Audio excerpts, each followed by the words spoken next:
We're going to be talking FOMO today, fear of missing out, players that we regret not drafting on a news-heavy version of the RotoWire Fantasy Baseball podcast coming up.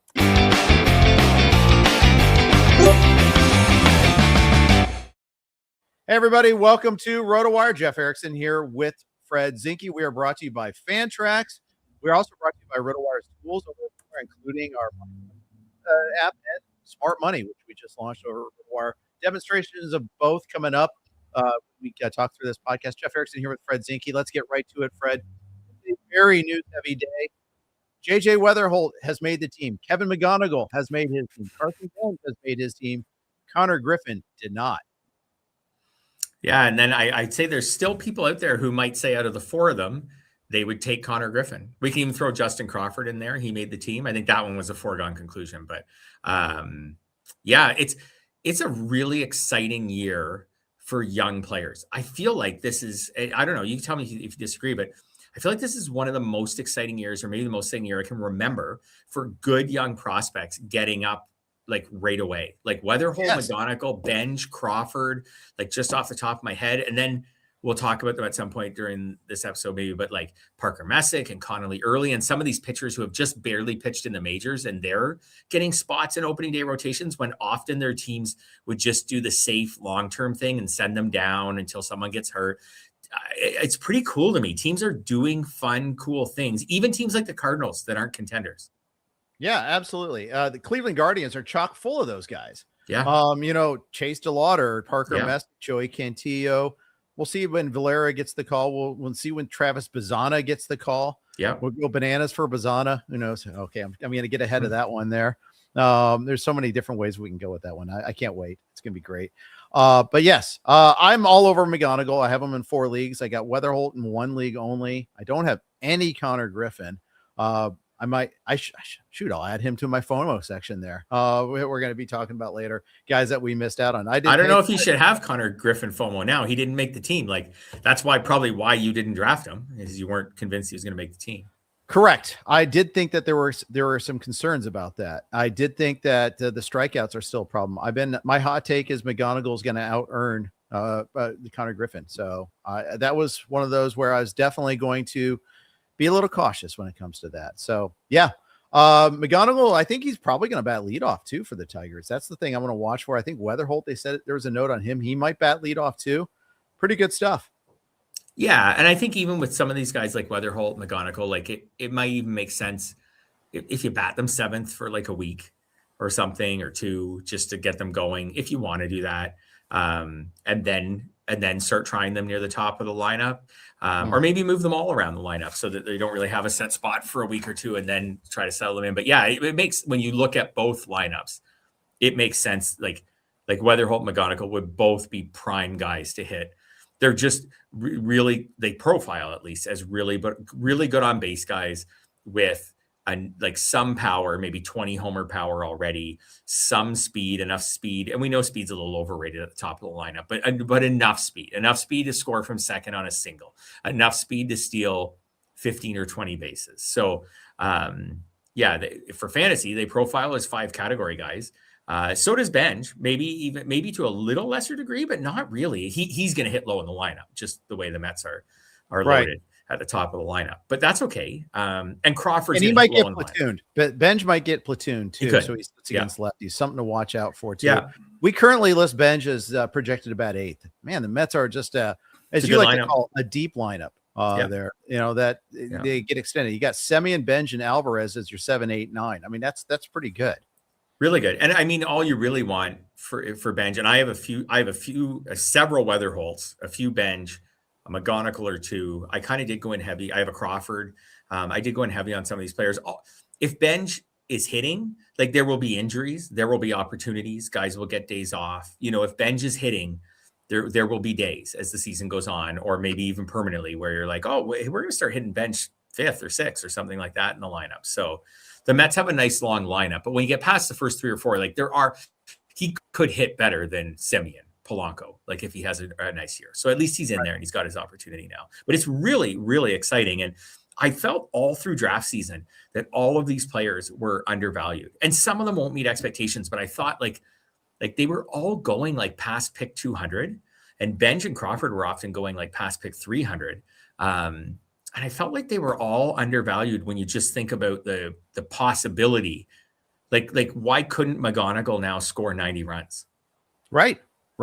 I agree that he was going underpriced. I did a draft last night, RotoWire Online Championship, where I did not get McGonigle. He went like 170, and that was as early as he seems to go. Although I look at the ADP out there, and there are some leagues where he goes earlier, but I did get McGonigle on Saturday in the NFBC main event at pick 198. So that was considered high at the time. A little bit there, early when we started, he was in the 300 club. Remember, we did the 300 club. Yep. He was eligible for that, and you and I snapped him up, and it was like one of our easiest decisions was to include him. But there you go. At TGFBI, it was pick 248, and now it's that the price. The McGonigle business is getting more expensive, but as we've seen, sometimes these helium guys, they're worth it. They're going up for a reason. And so I think that's something to keep in mind too when you're going through that. Yeah, I think now, like when I start hearing around pick 200, maybe 175, like that starts to feel appropriate. Like for example, Ozzy Albies is someone who I've drafted on a few teams this year. He tends to go, I find in my drafts, like around 160, 175. Comparing those players with him, like I think Wetherholt and McGonigle could be a little better than Ozzy Albies. Their power speed profile is probably similar. They might hit higher in the lineup. Maybe they could hit for a better average, but maybe they won't. They are still rookies. Like if they did hit 230, it wouldn't be totally shocking. So, so I think that's a better range. I don't know, all through draft season, like I just looked at a Tigers team that lost the division on like the last couple of days of the season. And I was like, so you guys are really going to put Zach McKinstry at shortstop and Kevin McGonigle in the minors when he's got like a 400 and something on base in spring training? Like, and then after a season where like one extra win, 2 extra wins would have, I know they still beat Cleveland in the playoffs, but would have got you the division. So anyways, they're in now. Draft season's unfortunately kind of over, but for those of us who picked them up at pick 250, things like that, I think they're going to prove to be great bargains. Yep, exactly. I think so too. All right, let's move on because there's a lot more to talk about there. I would love to keep talking about all my McGonigle shares, but the pitching side, Connelly Early made the team for the Red Sox. He's going to start on Sunday against the Reds. Mixed blessings for me because I have lots of Connelly Early. He's going to be in the rotation. Johan Oviedo might piggyback with him. He's in the bullpen. They sent down Peyton Tolley, but still good news. If you have Connelly Early, took those shots at trying to get him on your roster. Yeah, this is this one was a little less predictable, I felt like, than the hitters. I don't have Connelly Early, which I feel kind of dumb about. I wouldn't say he's totally one of my FOMO guys, but he is becoming one, I guess. I wrote a Yahoo article at the start of spring training about position battles and predicted all of them. And I noticed in it, and he didn't get sent down, but that Johan Oviedo still has one minor league option. And he walked a ton of batters last year. And I was like, I don't know if this guy really goes through spring training and inspires him to make him the 5th starter. Like I could see him going to the minors and trying to improve his control. They didn't do that. They sent him to the bullpen. Same thing as far as Connelly Early is concerned. But then I didn't draft any early. Like I did kind of project him to not be in the rotation all season. And then because of that, so I should have probably been more in on him. All of this to say, I'm excited about him.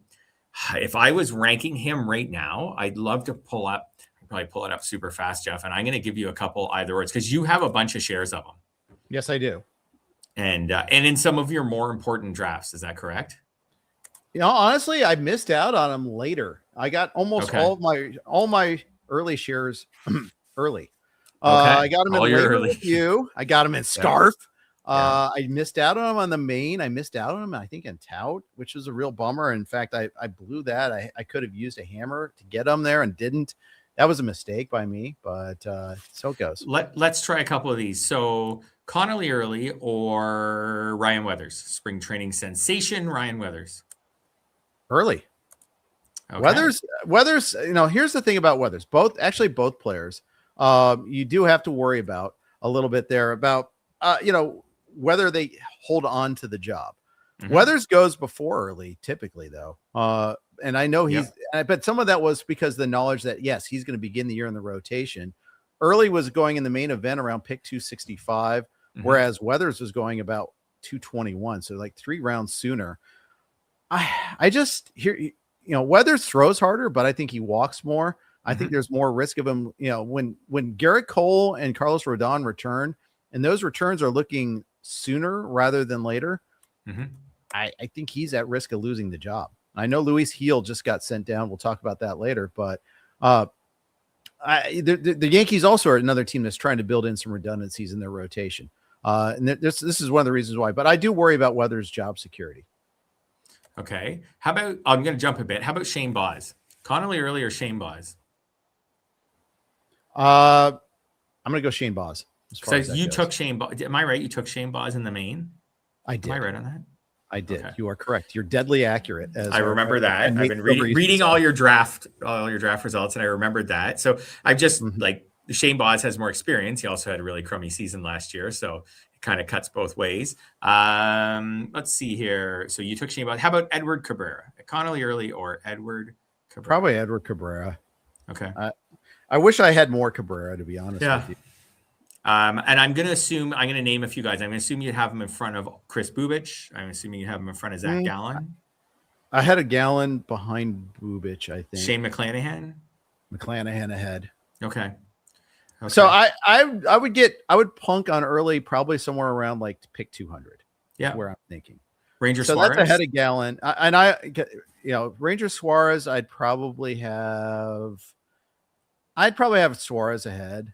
I think he's safer with lower strikeout upside, but he's firmly ensconced in the rotation. They paid big money for him. If he goes through a rough patch, there's no risk of him losing his job. Whereas, but if you Early struggles at all, But if you believe in Connelly Early, Jeff, go all in. Believe in just believe. How can I get these kids to believe in me? How about Parker Messick? How about my FOMO guy that was the cause of this whole episode? How about Connelly Early or Parker Messick? Early. I love Messick. Don't get me wrong, but you don't have to pay that price for him. No, I'm just saying if you did, straight up, if I'm straight up in a universe where it's only those two that exist, I'm going, I might go Early in that case. Okay. But Early is going to be more expensive if you're drafting today than Messick. Yep. Messick, yeah, for sure. I have Messick ahead of Early a little bit. And fair. I named a whole bunch of pitchers that I have around. Well, they did the Guardians. I like to criticize the Guardians because they have a really cheap ass owner, but they're good at player development. Yeah, and they did the right thing. They sent down terrible Logan Allen, who gave up. Yeah. Well, it helps that he gave up 12 runs in a spring training game. Think about how hard it is to do that.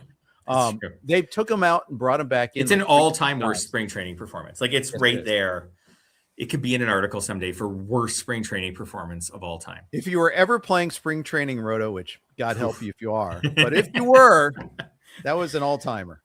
It's true. But overall, I just love whether it's the hitters that we just talked about, the pitchers now, these teams are going for it. These teams are promoting, it's like spring training actually kind of matters. Yeah. It doesn't matter for the $100 million guys, but these teams are promoting players who played well, late last season and in spring training, and not promoting Johan Oviedo and Logan Allen. If you stink in spring training or last year or whatever, you may not just get your spot because you have more experience. So I love it. It's exciting. Yep. Speaking of terrible, it was mentioned in the comments about Jamison Taillon. Speaking of terrible in spring training. Yeah. In fact, to that end, I'm actually downgrading his projection a little bit there because it was just so terrible. I just really worry about, just the velocity is off. There's real problems here. Yeah. And I would say also, if you're in a 15 team, I would say some 15 team leagues, people drafted Jamison Taillon right around their last active lineup spot, or maybe even at the front of their bench spot, where then he may make sense to start. Especially this first half week and then a full week and those kinds of things. You're going to see a lot of pitchers. Do I start him because he's got a start in the half week? And then some other guys, now he's my 2-start guy for the first full week. I think what we saw from Jamison Taillon in spring training is enough to there's a couple guys like that where I'm maybe you don't drop them in a 15-team league because starting pitching is hard to get, but maybe you just don't start him. Let's see one start at least. And and if he burns you, if Jamison Taillon burns you on the first start of the season, he'll throw 5 shutout. That's what you'll miss. Like he's not going to throw 8 shutout innings or something in the first start of the season. So I'd just be maybe a little bit careful now with him. Actually, absolutely. A lot careful for one start at least. Exactly. Ryan Pepiot ruined my morning when I saw that he went on the IL with a hip inflammation, something we didn't hear about all spring.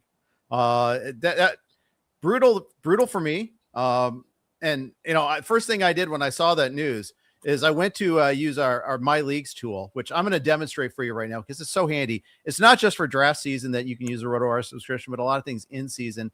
When news breaks, you need to kind of know, like, okay, where do I have this guy? So I'm going to just show everybody how to do this real quick. You just go to RotoWire My Leagues and you kind of check that out. So I'm on RotoWire right now. Go to MLB, go to My Leagues, and then you scroll down. You go right to My Players because I've already imported all my leagues. And you can see. So it's pretty quickly. You can see all the news on your players, a list of players. You want to figure out where you have the most shares or where you have a player. This is where I thought is handy. Is like, oh, okay, I've been talking about Pepiot all season long, but guess what? I only got him in one of these leagues so far.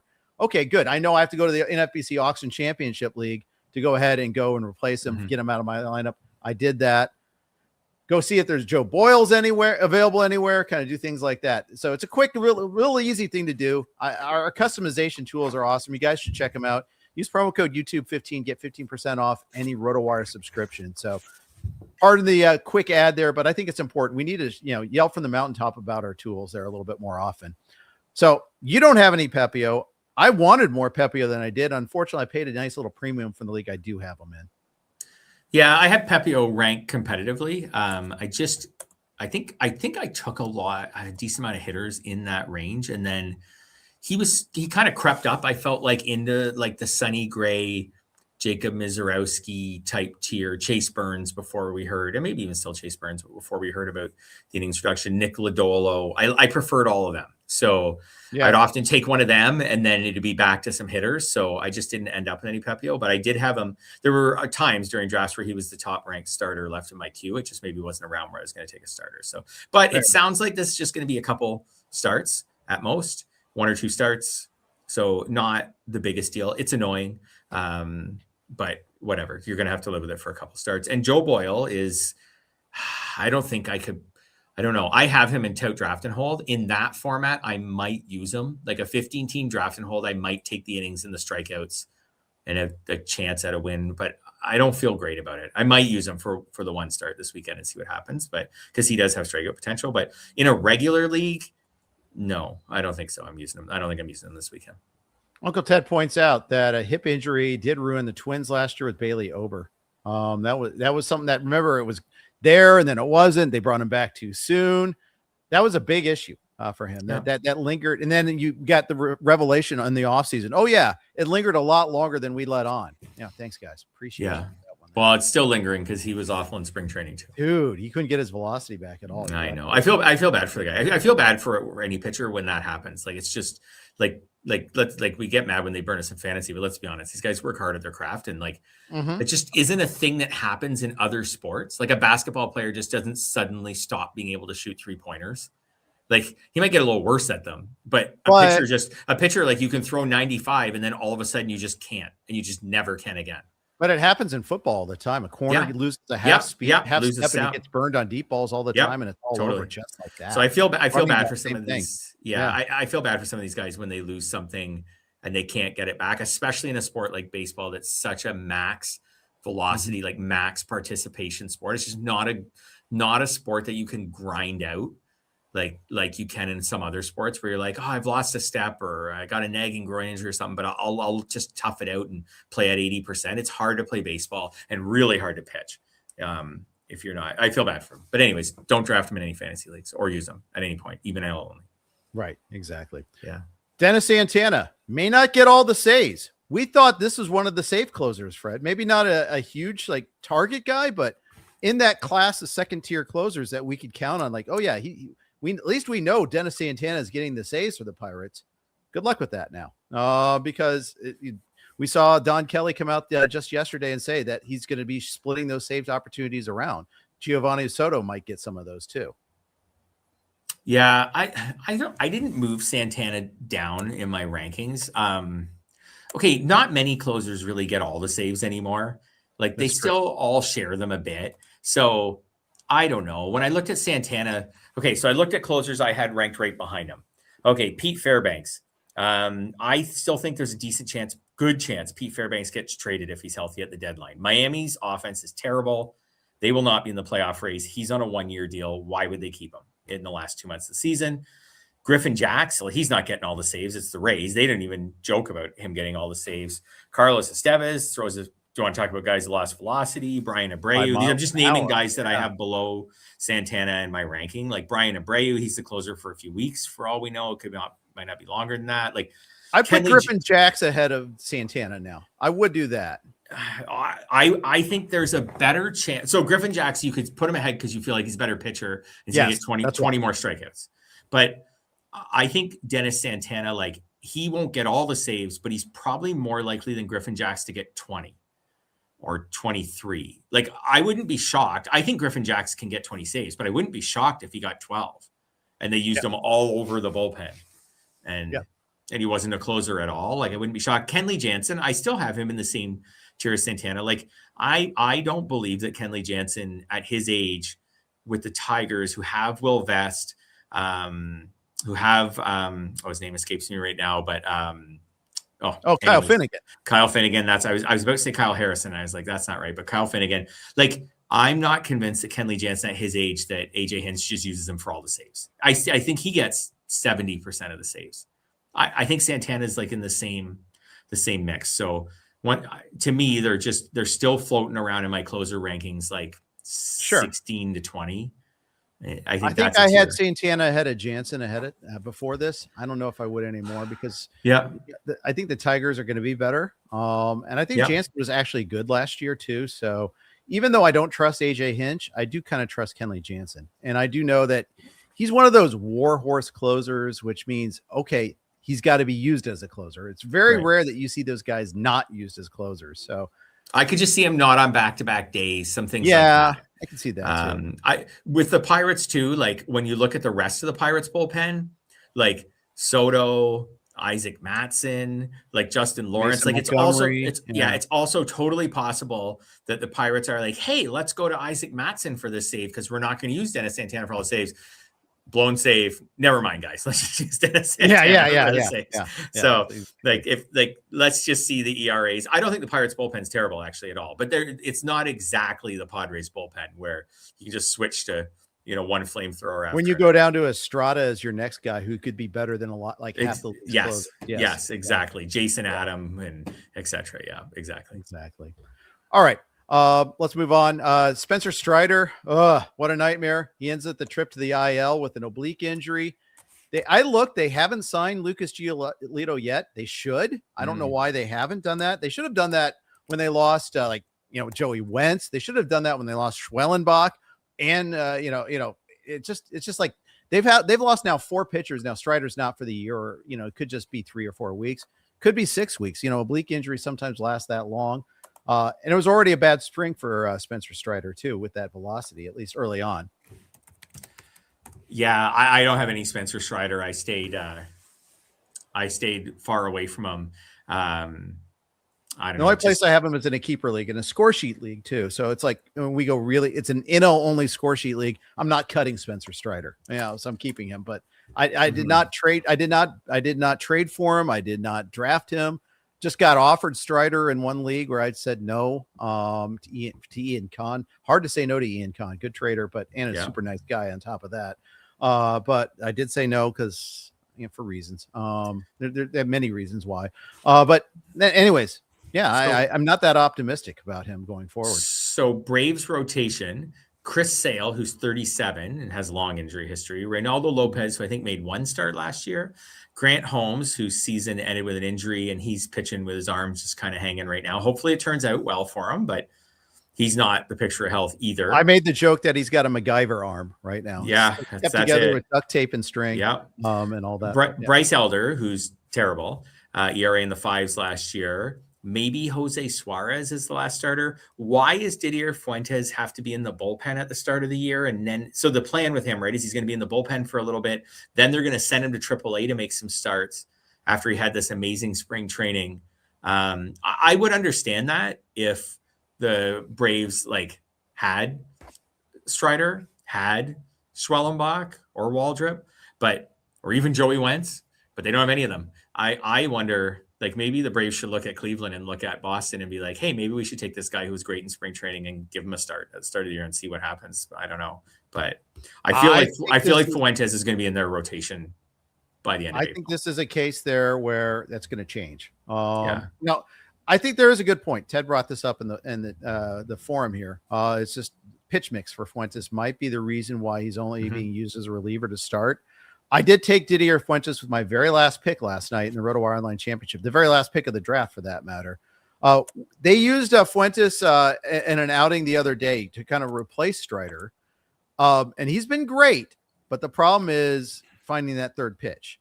He only threw he only had one strikeout in his last outing, in part because they're having him work on the third pitch that wasn't getting a whole lot of swing and miss. So that is something to kind of watch out for a little bit. But yeah, I agree. When Reynaldo Lopez is throwing 89 when he's supposed to be at 95, they said today he had a bullpen session where he found some velocity back. We'll see if that maintains. But keep in mind his injury history. I have some doubts there. J.R. Ritchie is still around too. They sent him down to the minors though. He's going to get starts. Yeah, Fuentes should get some starts at some point in time. He was just good enough that I think you could try to force it even without the lack of a reliable third pitch. A lot of starters make their debuts and then pick up that third pitch along the way as they're working on it. I'd like to see that from the Braves. Braves are also of the mentality that they're not developing right now. They're contending. I'm a little worried about them. Their win total has gone down. I think it started at 88.5. And I think last I saw was 86.5. So there's been a lot of doubt going around about this Braves team, and they don't have that redundancy. They have no depth in their hitting either. They're losing Profar has really exposed that side of their roster. Oh yeah, and Sean Murphy's out, and Ha-Seong Kim's out. They've been the least lucky team again. Yeah, at least to this point in the season. They're also the least prepared though. I mean, Dominic Smith is now your DH. Your shortstop was either going to be Ha-Seong Kim or Mauricio Dubon. They haven't had a good shortstop in a couple of years, ever since Dansby Swanson left. Yeah, I think they liked Ha-Seong Kim. Like, I think they feel like he's good, but yeah, I don't know. They've just that's a long injury list compared to most teams right now. I thought the Braves, and they still would do some things right around cut day, like maybe get in touch with some teams and say, hey, maybe you've got an extra this or an extra that. Maybe they'll still do that. We still got 2 days until their opening day. So I think Fuentes is going to be one of the added and dropped guys for the next month, because it's just going to depend on, like, assuming they stick with their plan and he doesn't move right into the rotation. It's just like you picked him in the last round, which I think is totally fine. He'll get picked up in some leagues too, because people will be like, oh, I have room on my bench, so I'm going to add him. And then in about a week, you'll have other injuries, and some people will, and they'll be like, shoot, I got to drop Fuentes because I can't use him right now. I don't really want to use him right now, and I just don't have room anymore. And then someone else who doesn't have a lot of injuries will pick him up and maybe try to wait it out. And you might just see your league kind of play ping pong with him until the day that he actually gets his chance to start for them, whether that's April 20th or May 15th or whatever. Well, I fully intend to use. I think I'll probably use him this first half week. Yeah, for sure. If I don't have 9 guys starting or closing, then I'm going to go ahead and put him in, and he'll probably make it through the next week too with you. Yeah, and then you'll see. I also have Ian Seymour on this team, and he's also going to be a reliever to start, even with the injury to Pepiot. They decided that it's going to be Joe Boyle getting that start, but I also some of that's scheduling. Some of that's also how stretched out they are. But Seymour's just a good pitcher, and I think I can find a use for that early on. So we'll see about that. Yep. The opening day is. Let's do a couple more guys. I want to talk opening day with the Yankees here in a sec. Opening night tomorrow night, but before that, Kyle Stowers out 3 to 4 weeks with a hamstring injury. This is after he suffered it earlier in spring training. On Friday, the news came down that he aggravated it in a spring training game. He's going to begin the year on the IL. I'm worried about his durability as a whole. Remember, he missed a big chunk of time with an oblique injury to end last season as well. Yeah, absolutely. So he was someone who I had ranked competitively, and he would often get to the top of my queue, and I don't have any shares. I just didn't, I don't know. There's something I don't know. I just didn't feel great. It wasn't the hamstring. I'm not saying I saw an injury coming. When I would get to him, way back in our labor draft, he got to the top of my queue and I took Teoscar Hernandez instead. And then I didn't even love the Teoscar pick, but I was like, I don't know. Something about Kyle Stowers. I'm just not really sure. Now, I don't know. I think you still have to hold him everywhere, like a month, even in a shallow league. I think like any 5 outfielder league, I think you're still holding Kyle Stowers. But man, I mentioned in our notes that the Marlins were the lowest scoring team in spring training by a decent margin. And now you look at this lineup and like, even with Stowers, it was a bad lineup. But now like Roster Resource has Liam Hicks as their cleanup hitter. Like, holy smokes. It doesn't have anyone on the team with an projected OPS over 733. And that's Agustin Ramirez, the catcher. So, what do they have Marseille at? This has him at 706. Okay. And Xavier Edwards at 710. So they've got a couple speed guys at the top. If Jacob, if he can run, if he can get on base, he and Edwards can cause some problems. But then it just. So I like Marseille. Owen Casey could be interesting. That's the paradox, is they have these young players that are kind of interesting. Agustin Ramirez is obviously interesting. Connor Norby was hitting the ball harder this spring. That might be a conduit there, but I mean, you're right. It's just, as far as a foundation, it's like got like the worst, or one of maybe the worst or second worst. I think it's the worst, maybe foundation of it. Like even the Rockies, I don't know. I feel like maybe not, but I feel like maybe the Rockies even have some more of a foundation, like in the top or heart of the lineup than that. Like just Goodman, Hunter Goodman, projected 800 OPS. Like how much of that is Coors Field? I don't know. I know. I was about to say Mickey Moniak, but like again, Coors Field and Ezekiel Tovar. I don't know. Anyways, yeah, the Marlins lineup is really crummy. I don't want to have a lot of shares of it. I feel like right now. That's a fair consideration. Zack Wheeler starting a rehab assignment. Are you in on Zack Wheeler? Did you get any shares of him? Didn't get any shares. Wouldn't say I'm full FOMO on it, but I'd say I'm a little worried. Like I haven't forgotten how good Zack Wheeler is. For those people who did go out and get him when his value was really low early in draft season over the winter, like good for you, because it's looking like he's going to be back a lot sooner than we initially thought. And now then it just becomes a matter of, well, two things. One will be how good is he when he comes back? And two will be like, can he stay back? We do see sometimes guys get back and then they last like a month and something else is out of whack and, you know, the back goes or the hamstring goes or something. So can he stay back? He's still really risky. I found like, I don't know. For me, I'd love to go back to the starter draft season and get him at the price there. But then as soon as the news started getting good and I started moving up, other people started moving him up even more. He could end up being one of the best value picks because we know like top Zack Wheeler is like a top 5 starting pitcher. Yep. I'm not expecting that, but if he's top 20, that would be amazing. And he would end up being a great value pick. I don't have any shares. Do you? Actually, I know you have one because RotoWire's tool, when you were showing it, showed him as having it showed you as having one share of him. Oh, you know why? It's a score sheet keeper league. It's the same league where I have Spencer Strider. I didn't draft him in any league, unfortunately, but yes. So you were paying attention. I'm glad. Good job. You also have one share of Craig Yoho. I noticed that as well. Do I? Yeah, you do. You have one share of Sebastian Walcott. He was near the bottom of your list. I was paying. I couldn't get the top. I couldn't get your top guys. That's where the excitement is because you scroll down to the bottom of the list. Oh, it's a score sheet league. Okay, it is. Okay, in fairness, that score sheet league was Saturday, and I have partners in that league, and they actually drafted Yoho and Zastrizny. I saw him, Zastrizny at the bottom. So it is actually showing, and I'm not even trying to be a company man, but it is actually showing how useful that is. Where you're like, do I have shares of Zack Wheeler? Oh, I do. Okay, I can just check right here. I do. I can say Yoho, the Pirates' life is for me too. So I got that going for me. There you go. But yes. All right, Yankees. Luis Gil, odd man out. I actually posted this update on the site. He's not a top 4 starter. He is the 5th starter to begin the season behind Weathers, behind Will Warren. Kind of an example of how the Yankees have depth, and B, how Gil's kind of dropped off a little bit. He got sent down even. So people spent real draft capital on Luis Gil. Yeah, and I think you have to hold him because like this is just a smart, management move by the Yankees. Keep Luis Gil stretched out, have another reliever on the team.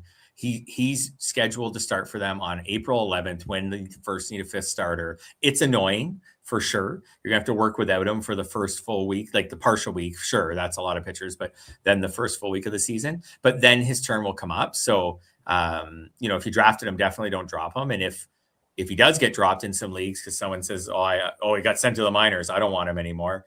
Well, he didn't really get sent to the minors. Like he is still their fifth starter. They just don't need him yet. Exactly. The Yankees open on tomorrow night, Wednesday night on Netflix against the Giants.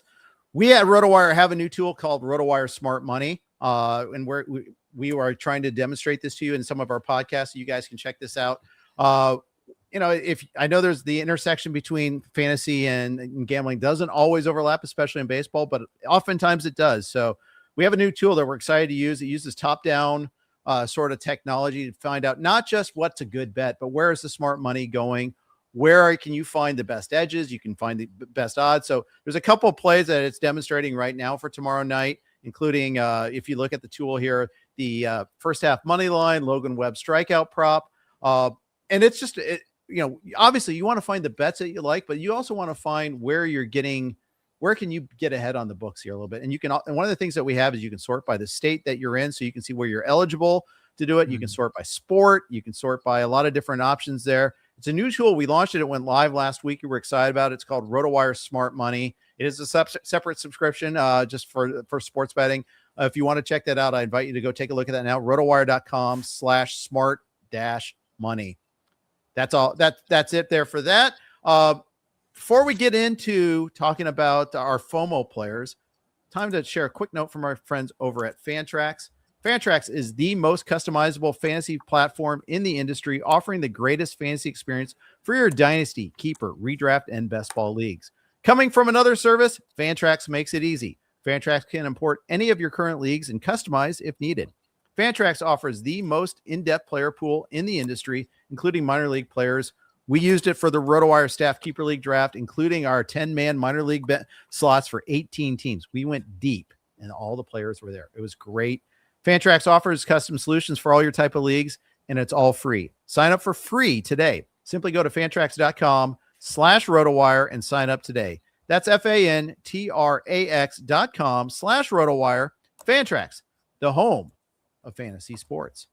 Big thanks to Fantrax for their sponsorship. Jeff Erickson here with Fred Zinkie. Fred, it's FOMO time. Let's talk about the concept first. What is FOMO? What does it mean for us here in the fantasy context? Yeah, so I mean, fear of missing out, and now I guess it's fear I've missed out. Fear of having maybe we got to put a silent H in there. Fear of having missed out. FOMO. Like a silent H in there. FOMO is fear of having missed out at this point. Because if you do one more draft, you talked about having a FOMO draft last night, where you try to attack the players that maybe look for some players that you had missed out on. These are players I'm done drafting. So these are players that I have missed out on. You can throw in some of yours too, where I'm like, man, and was all inspired by Parker Messick because I love Parker Messick as a pitcher, but I didn't trust the Guardians that they would put him in the rotation. So I kept projecting him for like 125 major league innings. And then that didn't get him high enough in my rankings to ever draft him. And if I had just had more guts and put him at 150 innings or something like that, 145, I would have had some shares. So now I have no shares. It's too late. I was going to go try to trade for him in labor, but you have him. And then I looked at our teams and I didn't see a good fit yet. So I didn't bother trying to send you an offer. And he's not the only FOMO pitcher for me. I'll also mention George Kirby. Jeff, do you have any shares of George Kirby?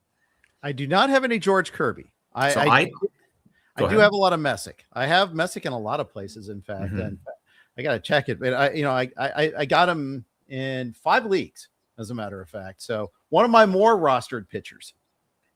There are some guys, I think, and you do projections too. So you and I both do projections, and not a ton of people do. But when you're doing your projections, there's moments where you project a guy and you're like, the projection you made for him is actually pretty favorable. You feel good about him. Like you looked at everything and you're like when I looked at George Kirby, I was like, no, I think George Kirby is going to be back this year.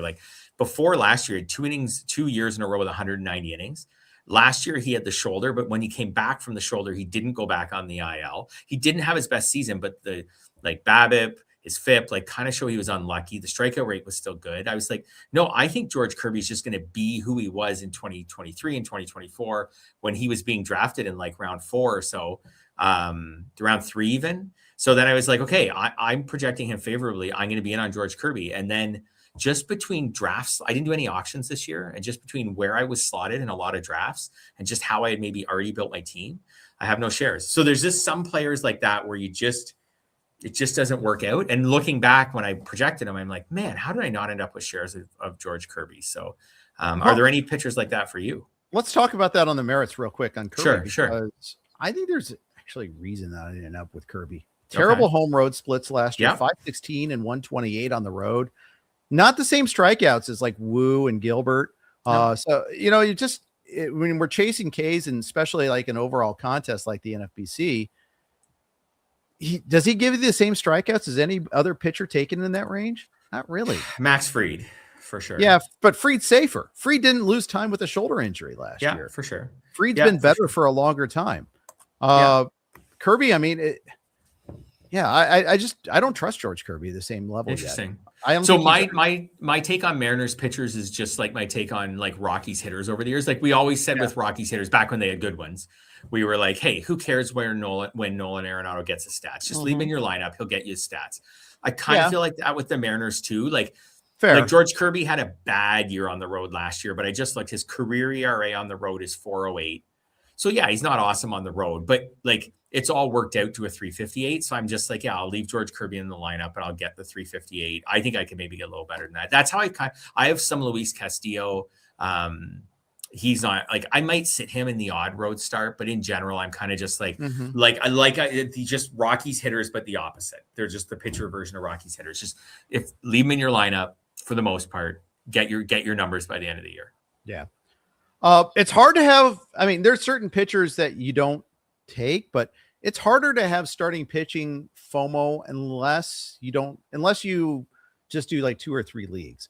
For the most, I have 15 leagues. There are ways to get them. You're right. And more often than not, Yeah. in snake drafts, as it turns out, there's ways to not get them. But I can't complain. I finally got a first pick last night. So my FOMO was getting an early pick. There's a whole slew of players that I could say that I have FOMO on because of that. One starting pitcher that I do have FOMO on, and it's someone I probably came around on a little too late, is Jacob Misiorowski, opening day starter for the Brewers. I have some concerns, a little bit about the walks, a little bit about his usage last year, but I think they're going to let go a lot more this year. I think they're kind of they babied him a little bit too much, I thought, last year. Early yanks, things of that nature. But man, he could be so good, and I have none of them. I don't have him anywhere. I think might be my most rostered pitcher. Wow. He would be my most rostered pitcher, who's good.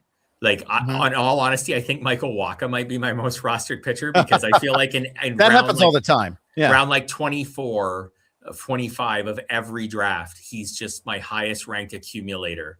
And in those 15 team leagues, I'm just I want one more guy who I could just kind of start most of the time. And then it's always for me ends up being Michael Wacha. So he's kind of there when all the interesting guys are gone, when Braxton Ashcraft and Mike Burrows and Cody Ponce, all these guys are gone. And then I'm who do I got left? Here we go again, Michael Wacha. So, but anyways, Jacob Misiorowski is probably my most rostered pitcher. Yeah. I don't know. I just see a lot. It could totally flame out. He throws so hard. If he got hurt, would not be surprising at all. I just see him as just see some flash. He was really good in October. And I don't know, I paid close attention to that. And then obviously the fact that he started the All-Star game last year is ridiculous when you look back at it. But there's a reason that ridiculousness happened. Yeah. Right. And that's the timing of, is his ability and the timing of some other aces that weren't available. Yeah. And then, Zack Wheeler couldn't pitch in the All-Star game, for instance. He obviously would have been the starter over him, but he wasn't available. You got to be available too. But the fact he was even in the discussion after a few starts, and just the Brewers too, who do such a good job with their pitchers and his strikeout potential, and the fact they tapped him to start opening day, that's partially due to injuries and partially due to the fact that they just don't have a high end veteran ace anymore after Peralta was traded, but it still shows that they're not really babying him. Like we're looking at Chase Burns. I don't know what the Reds are doing with him right at the start of the year. And Jacob Misiorowski's probably going to throw, we'll see if he pitches well, he's probably going to throw 5 innings on opening day and 5 more in their 6th game of the season. So yeah, I don't know. I've got a lot of shares. We'll see how it goes. Yeah, exactly. By the way, I clicked on Chase Burns for the first time in a redraft league last night. He went to at pick 145. So it's a lot lower than he had been going, where he's right around 100 earlier. That's why I felt like it was okay to do it. Plus I had the top 2 guys. So I felt a little bit better about that. I think he's dropped. And I also wanted to mention when you and Scott talked about how far Trey Savage has dropped, I think it was maybe your main event league, especially. I was like, I could not believe it. Like Trey Savage is not hurt. Like he was hurt at the start of spring training and now he's just building up. He's going to be back in not that long. Yeah. And I can't believe how far he's fallen. He's still like same with Chase Burns. These guys are really good pitchers who are just going to be babied at the start of the season. And by whatever, April 20th or something, it'll probably be full go for both of them. And I'm really surprised how far sometimes they're falling. Gotcha. All right. Let's talk a little about relievers that you missed out on. Who's the closer you did not get? Yeah, so I didn't invest heavily in closers this year. So, but Danny Palencia is the one who, like, I kind of was the Danny Palencia guy last year, and I was really pushing people hard to add him when he first became the Cubs closer. I was like, no, this guy's really good. Like, I know you don't know his name, but who cares? Just add him. He's really good. And then this year, I thought I would. I don't know. This year, I didn't invest heavily in closers, and then Palencia's price started going up when he had success in the World Baseball Classic. I wish I had him ranked a little higher earlier. I don't know. I just wish I had some shares now. I think he's going to be a good closer this year. I always kind of had him in that Ryan Helsley, Raisel Iglesias tier. He almost moved to like the front of that tier by the end of draft season. But at the beginning of draft season, he was in more the Dennis Santana, I felt like Kenley Jansen, Pete Fairbanks tier. And I wish I had clicked on him when he was there. I only have Palencia in 2 leagues, but that's something. Yeah, but I kept on missing out on my spots. And one of them is a keeper league. So I was getting frustrated. Took them last night at pretty close to the new price at the 6-7 turn at picking from the 1 spot. So, and at the end of the 6th round of 12 team or 72-73. So I saw him go in the 4th round, my 15 team main event on Saturday. And even though that was shocking, it shouldn't be shocking. He kind of was, it was kind of like where it should be. Yeah, for sure. I like him. I like the skills. I think he's going to hold the job. I do think people I see a lot of people saying no to Raisel Iglesias because of Suarez. And they're like, oh no, they'll just pivot to Suarez. The Cubs do have a lot of interesting options. Like they quietly built a pretty interesting, like Phil Maton, Hunter Harvey, like they do have some closer options if Palencia faltered. This isn't like, for example, I have some Ryan Walker because I kind of like Ryan Walker and then I don't like the Giants' other options at all. The Cubs do have other options that would be fine if they needed to pivot to one of them or could possibly be fine. But I believe in Palencia, so I wish I had some more shares. Yeah, I do too. I missed out on Edwin Diaz. The only time I took the earliest closers was I took Mason Miller yesterday. Also, there's a lot of FOMO results. We were getting it all out yesterday. But I don't really mind. It's not mega super FOMO. I'm not often the guy that takes the first closer. I know where the costs are, where it should be for the most part there. It's only a little bit of FOMO, mini FOMO, if you will. Let's move on to catcher. A lot of good catchers out there. Who did you get shut out on? Yeah, Samuel Basallo. I don't know. Maybe I was too scared off by his lack of success in his initial trial, and I should not have been. I believe in him. He's ranked really high on prospect lists. He didn't do well when he first came up. The BABIP wasn't good, but also 109 at bats, 30 strikeouts. He hit 165. He only hit 4 homers. It wasn't good. But for a prospect of this caliber, I maybe should have. I just worry.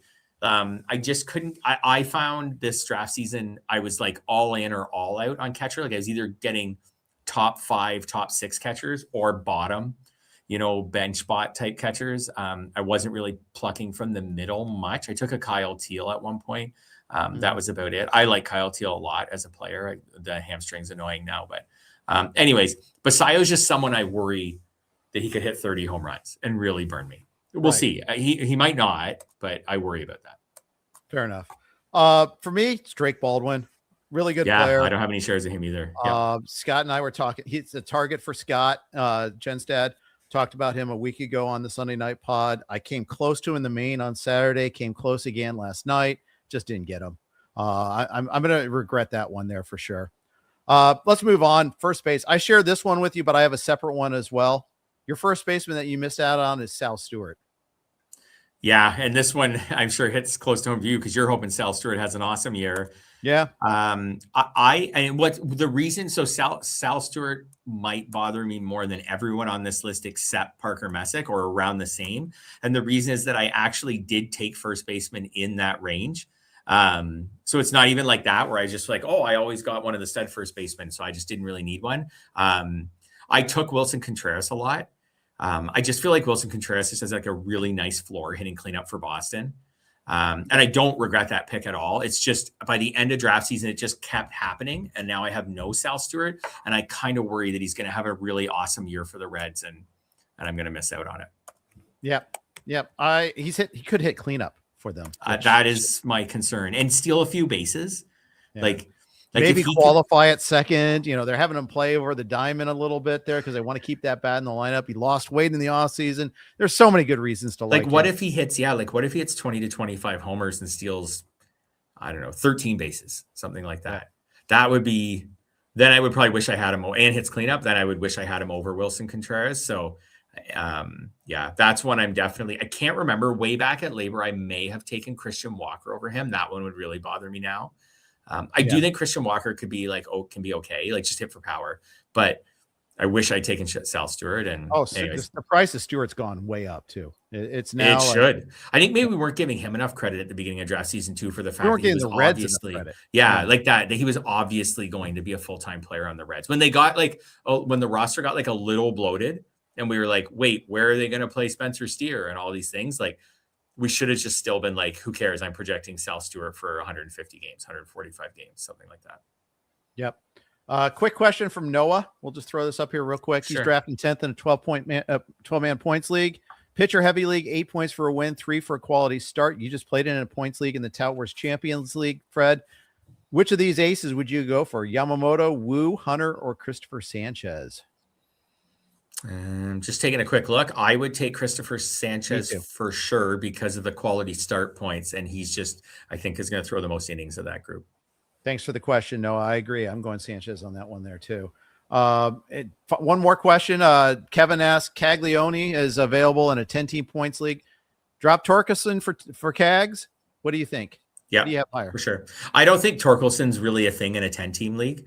Like, maybe he could be your very last player, but I don't think Torkelson in a 10-team league is someone you need to be intent on rostering. So yes, that's exactly the type of move I think you make. And then if Caglione gets off to a slow start, you're just pivoting to someone else who's, for us who play in a lot of 15s, is really, really valuable. Like in a 10-team league, Sal Stewart might be there, or pretty much. So many first basemen might be there. Vinnie Pasquantino won't be there, but he's one of them that I like at price, and I missed him completely. Completely missed out on Pasquatch. I'm bummed out about that. Just none. Null set for me. Yeah, me too. It's a bummer. Yeah, me too. I have almost no shares of the top, say, 6 first basemen, 7 first basemen. I have no shares. There are so many good first basemen, though. Fred. There are. Up at the top, you got Vladdy and Kurtz, and Alonso. The next tier, Harper, Olsen, Freeman, Devers, Naylor, and Vinnie. Vinny's kind of the bottom end of that range. He's kind of a tweener as far as that goes. I have some Freeman. I have, I think, maybe one Naylor. I don't have any Olsen. It's just there's a lot of guys to choose from, and so I don't mind waiting because the next tier down, Soderstrom qualifies there. Bush, I love Michael Bush at cost. I got some Michael Bush. Yeah, I have a little bit of Yandy Diaz in an OBP league. I have him especially. Wilson Contreras is just fine. Aranda's just fine. Torkelson's fine at price. Christian Walker's fine at price. Yeah, there's a lot of guys out there that I'm perfectly content having. Yeah, I could have put Pete Alonso in that George Kirby tier for me, where when I projected Alonso, I was like, oh, these are really favorable projections. I'm going to get some Pete Alonso this year. And then like you, I never drafted it really in that range where you get Pete Alonso. Like, I always drafted too late and then picked early in the second round and had someone I like more. I never draft Pete Alonso is kind of your guy. Well, maybe in the main, he's your guy if you draft early. And in a lot of leagues, he's kind of like middle middle, late second round, right? Like I never had a pick in that range the whole draft season. Yeah. Second base. We have the same answer for this one. None. I have no FOMO because I got the guys I wanted. There were some early draftees, but I got them when I went that way, or I got guys late, and I was fairly content with there. There's none like, oh man, I wish I had more Ozzy Albies in my life. No, I don't. I'm fine with that. Yeah, it was more about finding a second baseman you did like rather than choosing amongst all the ones. I have some Luke Keyshaw. I know you took him in the main. I have some Ozzy Albies I mentioned earlier, but yeah, it was more about finding a first baseman that you did like. I have one Cedon Rafaela. Like there was never a draft really where I was like, gosh, I like all these second basemen. Like, how am I possibly going to narrow it down? So, right. Yeah. And same thing for me, same thing at third base. I don't know if you missed that anyone, but for me, it was more about just if I found a third baseman I liked, I was like, yep, there's my guy. I'll take him. Well, at the top, I don't have any J-Ram. That's a bummer. Yeah. Again, see also draft slots. I only had one chance to draft him, literally, and that was, I guess I could have bought him in Tout Wars. I had two chances, I guess, 2 bites at that apple, but really only one.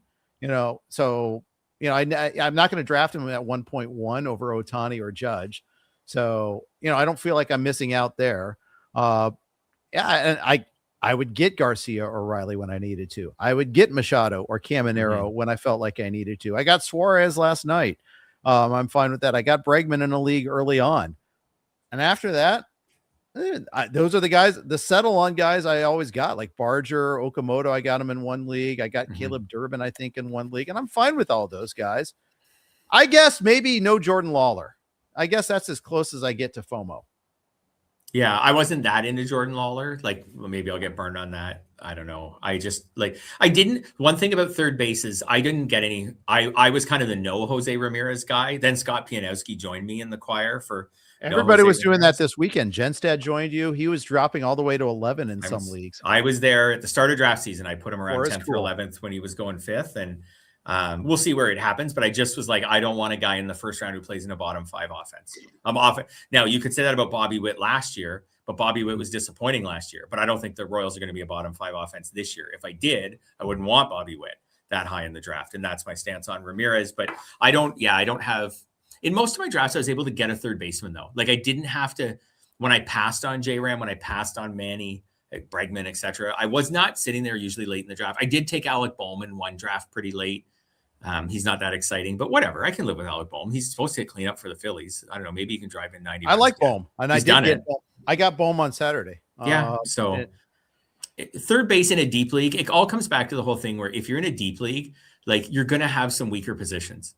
It doesn't totally matter if it's second base or third base or your last 2 outfielders or something. I did notice when I played in the Tout, when I played in that Tout Champions League on Thursday, that league is shallow. There's no corner. There's no middle. It's 3 outfielders. Like, you don't necessarily have to have a weak position. I guess it's weak relatively, but you don't have one where you're just crossing your fingers on a rookie or something like that. So anyways, in most of our leagues, you got to have some weak positions. So what if it's third base?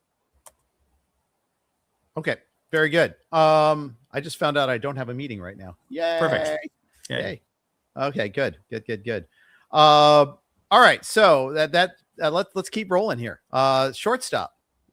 There's a number. There's so many good ones. You have to have some FOMO here. Tons, because there's so many good ones. So my biggest one is Ellie, just not getting Ellie De La Cruz, and that was draft spot related. I drafted second in a league once this year. After that, 10th was my earliest pick. I did not have, other than the league where I drafted second and took Ohtani, I did not have one draft where Ellie was an option in the first round. So I had Ellie ranked really aggressively. He's my number 5 hitter. So I thought there was a good chance I would get at least, if I had some mid-pack picks, I like taking a pitcher too, but if I had some mid-pack picks, I would have taken some Ellie for sure. Do you have any Ellie? It's on your favorite team. I do. I got him in Scarf. There you go. That I diversified in my slew of middle first round picks. I diversified and got him only once. I'm wishing I had him a little bit more of them, but that's okay. I mean, I just think he's a fun guy to have. Like, he could steal a ton of bases, or he could he could just explode and hit 35 home runs. Like, I just think he's a fun guy to have. Everyone's talked to death the fact that he was really good last year until the injury that he played through. I don't know. I just think he would have been really fun to have. Yeah, I think so too. Any other shortstops that you missed out on? Yeah, Jacob Wilson would often be the highest ranked guy. The next two I'm going to mention are polar opposites. Jacob Wilson would often be the highest ranked guy in my queue, but then he went a lot earlier than Luis Arias. I have some Luis Arias because they're a little bit of the same guy, and you can get Arias a lot later. Arias is only corner infield eligible right now, but he should get second base at some point. So anyways, between having a lot of shortstops and Wilson just having mediocre counting stats, I just never pulled the trigger, even though he was there. And then the total opposite is Colson Montgomery. And Montgomery, I just, again, would often have my shortstop and middle filled when it came time to draft him, or I would have enough power, I felt like, by then. But I worry that Colson Montgomery is going to hit 35 homers on someone else's team. I'm worried that he could strike 200 times on he could team, except I'm not worried because I didn't draft him. Yeah. He fell to pick 296 in the main event, my main event league on Saturday. He was one of the big sliders. He's having an awful spring. The strikeouts were there even with that power last year, and now he's not even doing that in spring training. I fear that he's getting solved. And there's so many other good shortstops.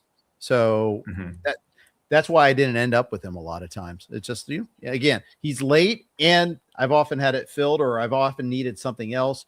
Like, I'm taking McGonigle 100 times out of 100 over Montgomery. Oh, yeah. Yeah, me too. Oh, no, me too, for sure. And that's the other one. Yeah, I did take McGonigle over him. I took Wetherholt over him in a lot of leagues. Yep. And then that's the same thing. Wetherholt would often be my middle. And because there's so many good shortstops that I already had one. I have a lot of Ezekiel Tovar too. So, and I have Tovar and Wetherholt on some teams. Anyways, it just got to the point where when Montgomery came, it just was never a fit. But, and like you said, he might strike out 200 times. I don't know. He does have some power. We'll see. He was someone, if he does hit 35 homers, I don't know. I did have him projected like for a fair amount of power, and it just never worked out. Yeah. So my FOMO shortstop is Bo Bichette. I did not get Bo Bichette anywhere. I did not have him last year, and it was kind of to my chagrin. This year, last year was purposeful. This year, it's just I just kept missing him. And maybe I had him improperly valued because he doesn't run. I think that's why, in valuation systems, but the dude can hit for average. And that's the one thing that it really is harder to find than you think. And he was he missed like 25 games last year and still tied for second in Major League Baseball in hits. The hit tool is just so good. Even though I know he's moving to a tougher ballpark, it's not San Diego tough. It's not Globe Life tough. It's a tougher ballpark, but not necessarily for average either. I'm gonna regret not having any Bo Bichette this year. It's gonna be one of those like when I see him having that 3 for 4 day, I'm gonna be really bummed out because I didn't have any of it. I feel like I don't know. I feel like you won't. I feel like he's going to have a good season, but I don't feel like you're going to be kicking yourself like, oh, he's been so good. Like, I don't know. I feel like Bo Bichette was a very fair pick at cost. I don't have any Bichette shares either. There were always guys that I would take instead. And I don't know. I think he was totally fine at cost. I don't think you're going to regret it. I think he's going to have like a 20 homer, 290 good season, like a really good season. But I don't think you're going to look back and be like, and there's so many good shortstops. I think he's going to have a good season, and you're going to look at him and be like, hey, he's like the 13th best shortstop. That's possible. But he's also like the 60th best hitter, or you know what I mean, or 55th best hitter. But there's just so many good shortstops. So I don't know. I just found because there were shortstops I liked later, like those rookies, and then there were some amazing shortstops. I don't know. I just didn't have any. I always felt like I could wait. I never pulled the trigger. But also the big thing with Bo is that he's going to get third base eligibility. That was the reason why I was often considering him. But I have 0 shares too, so I'm in this with you, Jeff. We are on the Blue Wire Network. Here are their ads real quick. All right. Thanks for your patience on that. Let's go to outfielders in our FOMO there. It's a deep position, Fred. Easy to miss a bunch of them too that way. Absolutely. And actually, the first person I listed, I actually think maybe looking back, no, I don't know if I do. I thought maybe I do have one share of them, but I don't think I do have Chase DeLauder anywhere. You gobbled up all the Chase DeLauders. I couldn't get them because I'm that guy. You had them all, but I mentioned, I think on last week's episode, that I felt like he was probably being overshadowed by McGonigle, Wetherholt, Griffin, etc. But I was like, hey, don't forget Chase DeLauder. I know he gets hurt a lot, but he's got an opening day roster spot too. He's got a possible, spot near the top of a lineup too. I know I said bad things about Cleveland's lineup, but that's when I'm talking about my first round pick, not when I'm talking about my 21st round pick. So I kind of wish I had some shares. I don't know if he'll totally throw it back in my face, but I just thought he was like, I feel about Basallo. I just feel like he would have been interesting to have. Got to hits and second, so you put this list together before last night's exhibition game against the Diamondbacks, where he had 2 homers. So that was pretty funny. But yes, I do have some DeLauder in my life. Not as much as you'd think, but I have some. And that's nice. And I have talked about him a lot, at least. The other guy on your list, you and I share. Wilyer Abreu. And I don't want to be, I'm not reactionary from the World Baseball Classic or anything. I don't know. I just never wound up with him. And the more I looked back at him, and now I look at Boston's roster construction, and it looks like maybe he'll get to play against lefties maybe a little more than we thought. He had a 676 OPS against lefties last year. And like 676 isn't good, but it's good enough that if he's in the lineup against them, like he's not killing you. If he's in the lineup against them, he's just collects some more counting stats. I don't know. I just see him. I didn't get in on him, but now that I look at him, he's 26, turning 27 in the middle of the season. Last year, 22 homers in 115 games. Like, I don't know, maybe he could push that this year into the high 20s. He can get a few steals, maybe close to 10. I don't know. I feel like I don't know. I felt like he was reasonably priced, but I just never wound up with him somehow. I didn't either. And I think in some cases, I think it's because the leftiness actually kind of hurts him the other way too, is that there aren't any other right-handed bats to take it away from him. But also it means sometimes he's got to fight for some playing time. The price is reasonable, 187 in the main event. Very, very reasonable there. I ended up not getting him as much as I probably should have. And I kind of regret that. Or not at all, as a matter of fact, but I do like him. His defense is great. That keeps him in the lineup some too. That's the other thing that's in his favor.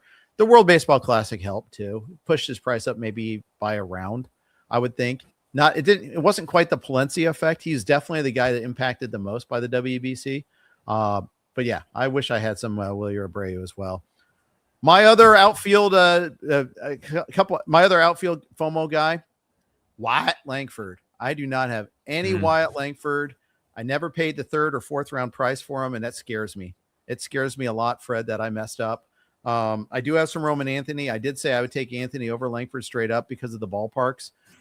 Even though Fenway as a lefty is tougher a little bit, but Langford always would go like pick 41 with a range of 29 to 56. The only place I have Langford is in a Stratomatic league, and that doesn't count for our roto purposes, but I just don't have him. And I think there's a reason why I didn't pay for it. It's the health and the fact that he hasn't quite put it all together, but he could be so good that we'll be taking him at the turn next year. That's the upside we're talking about. I'm gonna give you a couple things to maybe take some of your FOMO away. So first of all, Jeff, this is not your fault because you were stuck at the back end of drafts like me. That's right. And so I didn't have a chance to draft Wyatt Langford in the 3rd round in any league except for that one league where I picked 2nd, and that was a 12-team league, and I'm not taking Wyatt Langford at pick 26. So like I didn't really, he never made it to that pick like 41 to 45 range where I kept drafting. So I really didn't have any chances at him. So that's one thing. And you were in that range too, in a lot of leagues. So I bet you didn't have that. You probably did at some point, but not that many chances. The other thing I want to throw out to you is I'm not totally sold that in their home park that the Rangers can have a good offense this year. Like I just am not totally sold. So I do agree. Wyatt Langford has one of those skill sets where he can not even play that great and be like a 25 guy. Like if he had played every game, like 150 games last year, he might've been a 25 guy, and he didn't even play that great last year. So I do get why you have some Wyatt Langford FOMO, but when I kept putting his numbers in for projections, I never really got the runs and RBI totals up that high. I don't love the Rangers lineup. I think it's like, yeah. And then the ballpark is so tough to hit in, as hard as any park in baseball. And when I just start naming, like, roster resource has, so Nimmo leadoff, sure. Langford, Seager, great. For hopefully Seager plays 145 games, not 100. Jake Berger, it was really bad last year. Josh Smith, he's just like a slap hitter. I don't hate Josh Smith. Like, he's neat to have on your bench because he's eligible at a whole bunch of positions. But Josh Young, he's about as exciting as his name, Josh Smith, is. Yeah, Josh Young at third, gets hurt a lot, hasn't hit well for a while. Jock Peterson, we'll see, like really struggled last year. Evan Carter hasn't really done it yet. I think I have a share maybe of Evan Carter on my bench in a league. Like, I'm not totally out on him. Catchers, whatever, Danny Jansen, like, it's going to hit 220. I don't like the lineup, and I don't like the home park. And I just worry that Wyatt Langford could play well and be like an 80-80 guy. And again, that was my worry with Jose Ramirez that Jose Ramirez, and it happened a little bit last year, can play really well and be an 80-80 guy or an 85-80 guy. Like last year, Jose Ramirez, he did have 103 runs. I got to give him that credit, but he had 85 RBI. Like, he was so good last year, and he only could drive in 85 runs because his offense isn't very good. So I just worry that Wyatt Langford could runs plus RBIs for Wyatt Langford could only be like, 160, 170. So. Right. And that would be a disappointment. Now, let me ask you this, though. Like, some of these guys had down years and injured years. Also, the ballpark played the way it did last year. Is the ballpark always going to play that way? Is this like by design? Maybe they open the roof up more or something like that. Maybe dial down the humidor. Is there any chance that this is like a 1 or 2 year extreme and we get more normalization over time? Maybe, but I would say when I'm drafting a fantasy, like, until I see something tangible, like the Royals did, like I see the Royals do something tangible. You're right. And there are things that happen behind the scenes in baseball, humidors in or humidors out and things like that. And it changed how parks play. But if I don't see anything tangible, I think I have to just project it to play the way it played. Same with Seattle, right? Like, if I thought Seattle would play any differently, I should downgrade all their starting pitchers. But I don't. So, I don't know. I think I just got to assume it's going to play like it played. And then I also, like I said, though, I don't love the pieces unless the parks help it. Like, I don't love a lot of those pieces that I just mentioned. So yeah. I guess I'm not the Rangers guy. Could be better, but like I end up with a lot of Seager, Corey Seager, because I think he's get discounted because of the lack of speed. Corey Seager's a lot cheaper. Like, he's like round 6. Like, I think that's pretty fair for Corey Seager. Later. Yeah, you're right. Mains and things. You're right. Even later in the main, I got him in the late 7th pick. So that would be pick 103. My favorite part of your main was like round about, I think it was like round like 5 to like round like 12. There was like a range in there that I just like loved. Yelich is in there. Seager is in there. There's just a bunch of guys in there. Picking off some values there. And I was really feeling uncomfortable, and that made me feel better when I got them. So yeah, 100%. All right. That's going to wrap up this podcast here. Opening day is tomorrow night. Opening night, Netflix. But I get a little annoyed at the TV coverage. I mean, I don't know. Where's it? Is it showing in Canada anywhere other than Netflix? Or if it's on Netflix, then I would say it's probably only on Netflix in Canada.